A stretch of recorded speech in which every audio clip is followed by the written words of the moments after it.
మిత్రులారా, మనం ఈరోజు యూపీఎస్సి సివిల్స్ ఫలితాల గురించి ఒకసారి మాట్లాడుకుందాం.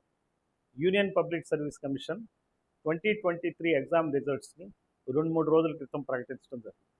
ఇందులో ఒక ముఖ్యమైన విషయం ఏంటంటే, గ్రామీణ యువకులు, ఆధిపత్య కులాలకు చెందిన వాళ్ళు కూడా చాలామంది పేదవాళ్ళు సెలెక్ట్ అయ్యారు. అంటే ఈ సెలెక్ట్ అయింది ఒక రిజర్వేషన్ కేటగిరీ కింద సెలెక్ట్ అయ్యారు. ఆ రిజర్వేషన్ కేటగిరీ ఏమిటంటే economically weaker sections reservation category. ఇది 10% రిజర్వేషన్ ఉంది. ఈ 10% రిజర్వేషన్లో చిత్రమైన విషయం ఏమిటంటే, బీసీల కన్నా కట్ ఆఫ్ మార్కులు తక్కువ వచ్చిన ఓసీలు సెలెక్ట్ అయ్యారు. ఫర్ ఎగ్జాంపుల్, సివిల్స్ ప్రిలిమినరీకి బీసీలకి 74 మార్క్స్ వస్తే, ఈడబ్ల్యూఎస్సి కింద ఓసీ యువకులకు 68 మార్క్సే కట్ ఆఫ్ మార్క్స్. అలానే మెయిన్ ఎగ్జామ్లో బీసీలకు 712 మార్క్స్ వస్తే, ఇక్కడ 706 మార్క్స్తో ఓసీ యువకులు సెలెక్ట్ అవుతాం అనేది జరిగింది. అయితే దీనికి జరగడానికి ఎందుకు జరిగింది, ఎలా జరిగిందని పోయే ముందు మనం ఇక్కడ సంతోషించాల్సిన అంశం ఒకటి ఉంది.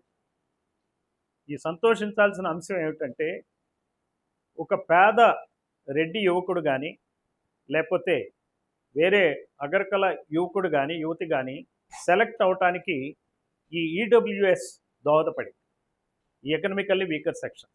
అంటే ఈ యువకులు సిఎస్లుగా, డీజీలుగా అయ్యేటువంటి అవకాశం యూనియన్ పబ్లిక్ సర్వీసెస్ కమిషన్ మనకి అవకాశాన్ని ఇస్తుంది. అంటే యూనియన్ పబ్లిక్ సర్వీస్ కమిషన్ ఏం చేస్తుంది, అటు బీసీలకు కానీ, ఎస్సీలకు కానీ, ఎస్టీలకు కానీ, అలానే అగ్రకులాల్లో ఉన్నటువంటి పేదవాళ్ళు కూడా రిజర్వేషన్ల ద్వారా డీజీపీలుగా, చీఫ్ సెక్రటరీలుగా, లేకపోతే ఇన్కమ్ ట్యాక్స్ కమిషనర్లుగా అయ్యేటువంటి అవకాశాన్ని యూనియన్ పబ్లిక్ సర్వీస్ కమిషన్ మనకు అవకాశాన్ని ఇస్తుంది. అంటే ప్రభుత్వ ఉద్యోగాలు సమతూకం పాటించే విధంగా యూనియన్ పబ్లిక్ సర్వీస్ కమిషన్ కృషి చేస్తుంది. అయితే ఈడబ్ల్యూఎస్ రిజర్వేషన్ మీద వాదోపవాదాలు ఉన్నాయి. అది పర్సంటేజ్ చాలా ఎక్కువ ఉంది, వాళ్ళ పాపులేషన్ కన్నా ఎక్కువ రిజర్వేషన్ ఇచ్చారు. అదే బీసీలు అనేటప్పటికీ వాళ్ళు బీసీలు 50% కన్నా ఎక్కువ ఉన్నప్పటికీ 25% బీసీలకు రిజర్వేషన్ ఇచ్చారనేటువంటి వాదోపవాదాలు ఉన్నాయి. అయితే దాన్నంతా మనం పక్కన పెడితే హర్షించదగిన విషయం ఏంటంటే, యూనియన్ పబ్లిక్ సర్వీస్ కమిషన్ ఖచ్చితంగా అన్ని వర్గాలకి ప్రభుత్వ ఉద్యోగాల్లో ప్రాతినిధ్యం వహించేలాగా అవకాశాన్ని కల్పిస్తుంది. UPSC constitutional body. ఇదే విధంగా మనం చూసుకుంటే ఎలక్షన్ కమిషన్ కూడా కాన్స్టిట్యూషనల్ బాడీనే. ఈ ఎలక్షన్ కమిషన్ ఆధ్వర్యంలో మనకి ఎలక్షన్ జరుగుతున్నాయి. అయితే ఇందులో మనం ప్రశ్నించాల్సిన విషయం ఏంటంటే, ఒక పేద రెడ్డి యువకుడు కానీ, కమ్మ యువకుడు కానీ ఎమ్మెల్యే కానీ, ఎంపీ కానీ అయ్యే అవకాశం ఉందా? సరే, బీసీ యువకులు కానీ, యువతులు కానీ, ఎస్సీ ఎస్టీలు కానీ, మైనారిటీలు కానీ, పేదవాళ్ళు ఎట్టి పరిస్థితుల్లోనూ మన శాసనసభలలో కానీ, పార్లమెంట్లోకి అడుగు పెట్టే పరిస్థితే లేదు. అంతేకాకుండా ఈ శాసనసభ విషయానికి వస్తే మనకి అన్డిక్లేర్డ్ రిజర్వేషన్స్ ఉన్నాయి. ఇదంటే ఈడబ్ల్యూఎస్ అనేది చాలా వాళ్ళు డిక్లేర్డ్గా కాన్స్టిట్యూషనల్గా ఒక అమెండ్మెంట్ తెచ్చి మరి రిజర్వేషన్స్ ఇచ్చారు ఈ పేద అగ్రకుల యువకులకి. మరి ఇదే విధంగా చూస్తే బీసీలకి చట్టసభల్లో రిజర్వేషన్ లేదు, తగినంత ప్రాధాన్యత లేదు. మన దేశంలో శాసనసభల్లో ఇంతవరకు చూస్తే బీసీ పాపులేషన్ 50% ఉంటే ఆంధ్రప్రదేశ్లో 80 పైగా ఎమ్మెల్యేలు ఉండాల్సి ఉండగా ఇప్పుడు అక్కడ ఉన్నది 33 మంది ఎమ్మెల్యేలు మాత్రమే. కానీ 10% ఉన్న ఓసీలు ఎవరైతే కమ్మ, రెడ్డి ఇద్దరు కలిపి ఉన్నవాళ్ళు, వాళ్ళు 10% ఉంటే 175 స్థానాల్లో 17-18 మంది ఎమ్మెల్యేల కన్నా ఎక్కువ ఉండటానికి అవకాశం లేదు. కానీ ఈ అన్డిక్లేర్డ్ రిజర్వేషన్స్ ప్రజాస్వామ్యం వాళ్ళ గుప్పిట్లో పెట్టుకోవటం వలన దాదాపుగా 67 మంది రెడ్డి, కమ్మ ఎమ్మెల్యేలు ఉన్నారు ఈ 2019 అసెంబ్లీలో. అలాగే 2014 అసెంబ్లీలో అయితే 72 మంది ఉన్నారు. 39 మంది రెడ్లు, 33 మంది కమ్మ శాసనసభ్యులు ఉన్నారు. అంటే ఏం జరుగుతుంది, మనం ఈ కాన్స్టిట్యూషన్లో ఎక్కడైతే అధికారం ఉందో, ఎక్కడైతే రాజ్యాధికారం ఉందో అక్కడ అన్డిక్లేర్డ్ రిజర్వేషన్స్ అమలవుతున్నాయి. దీన్ని ఎలక్షన్ కమిషన్ ఏ విధంగా సరిదిద్దుతుంది, ఎలక్షన్ కమిషన్ ఏ చర్యలు తీసుకుంటుంది? డబ్బు లేనిదే ఎవరైనా కానీ ఎంపీగా కానీ, ఎమ్మెల్యేగా కానీ ఎలక్ట్ అవ్వలేని పరిస్థితి. ఇక్కడ ఏ యువకుడైనా సరే సెలెక్ట్ అవుతున్నాడు యూపీఎస్సీలో. కానీ ఎలక్షన్ కమిషన్ ఆధ్వర్యంలో జరిగేటువంటి ఎన్నికల్లో ఒక పేద యువతీ యువకులు మాత్రం ఎలక్ట్ అయ్యేటువంటి పరిస్థితులే లేవు. మరి ఎలక్షన్ కమిషన్ ఏం చేస్తుంది?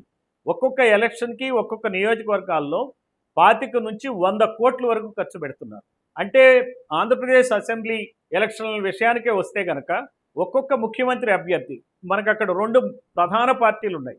ఈ 2 ప్రధాన పార్టీల్లో 2 ప్రధాన ముఖ్యమంత్రి అభ్యర్థులు వాళ్ళు పెట్టే ఖర్చు 3000 నుంచి 4000 కోట్లు ఒక్కొక్కళ్ళు ఖర్చు పెడుతున్నారు.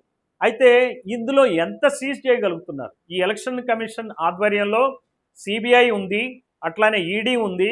అయినప్పటికీ కూడా 10 కోట్లో 20 కోట్లో 30 కోట్లో లేదంటే మ్యాక్సిమం 100 కోట్లు మాత్రమే సీజ్ చేయగలరు.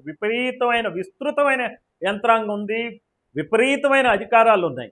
ఈ అధికారాలన్నీ వేటి మీద కాన్సన్ట్రేట్ చేస్తున్నారంటే అభ్యర్థులు ఒకళ్ళ మీద ఒకళ్ళు దాడులు చేసుకుంటూ దాని గురించో, లేకపోతే వాళ్ళకి నోటీసులు ఇవ్వటానికి పరిమితం అవటమో, లేకపోతే ర్యాలీల్ని నియంత్రించడానికో, ప్రచారాన్ని నియంత్రించడానికో ఏదో పై పూతల్లాగానే మనకి ఈ ప్రభుత్వ యంత్రాంగం పనిచేస్తుంది. కానీ వందల వేల కోట్ల యొక్క మారకాల్ని, ఓటుకి నోట్లు ఇచ్చేటువంటి పరిస్థితుల్ని ఎలక్షన్ కమిషన్ సరిదిద్దగలుగుతుందా? యూపీఎస్సీ ఎటువంటి కాపీయింగ్ లేకుండా, ఎటువంటి లీకులు లేకుండా దాదాపుగా మనకి స్వాతంత్రం వచ్చిన ఇన్నాళ్లకు కూడా మంచిగానే సెలెక్ట్ చేస్తూ వచ్చింది. కాబట్టే నాబోటి వాడు ఒక బీసీ అభ్యర్థి, కుమ్మరి కులానికి చెందిన వాడిని అయినా సరే, నేను ఐపీఎస్ సెలెక్ట్ అయ్యా, డీజీగా రిటైర్ అయ్యా, కానీ నేను ఒక ఎమ్మెల్యే కానీ ఎంపీగా కానీ కాగలనా? కాలేని పరిస్థితులు ఉన్నాయి. అంటే నేను చెప్పేది ఏంటంటే ప్రజాస్వామ్యం మాత్రం పరిరక్షించాలి అంటే, ప్రజలందరికీ అధికారం రావాలి అని అంటే చేయాల్సిన పని ఏమిటంటే నిష్పక్షపాతంగా ఎన్నికలు నిర్వహించాలి, తగిన విధమైనటువంటి సంస్కరణలు కూడా రావాలి. ఇక్కడ ఎమ్మెల్యే అభ్యర్థులుగా ప్రతి నియోజకవర్గంలో ఎవరినైతే ప్రకటిస్తున్నారో ఒక రోస్టర్ విధానాల్లో వివిధ కులాల వాళ్ళకి అవకాశం వచ్చే విధంగా, అటు బీసీలకు కానీ, ఎస్సీలకు కానీ, ఎస్టీలకు కానీ, జనరల్ కేటగిరీలో కూడా లైక్ ఈడబ్ల్యూఎస్సీ కేటగిరీ పెట్టైనా కానీ ఒక రోస్టర్ విధానంలో అభ్యర్థులు ఎన్నిక కావాలి.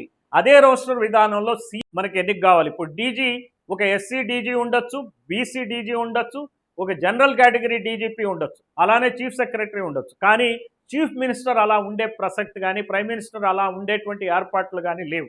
కాబట్టి యూపీఎస్సీ తరహాలో ఎలక్షన్ కమిషన్ పనిచేసేటువంటి పరిస్థితులు వస్తేనే మన ప్రజాస్వామ్యం నిజమైన ప్రజాస్వామ్యంగా అందరికీ సరైన పాత్ర ఉండే విధంగా ఉంటుందని చెప్పి ఈ సందర్భంగా మిత్రులందరికీ తెలియజేస్తున్నాను.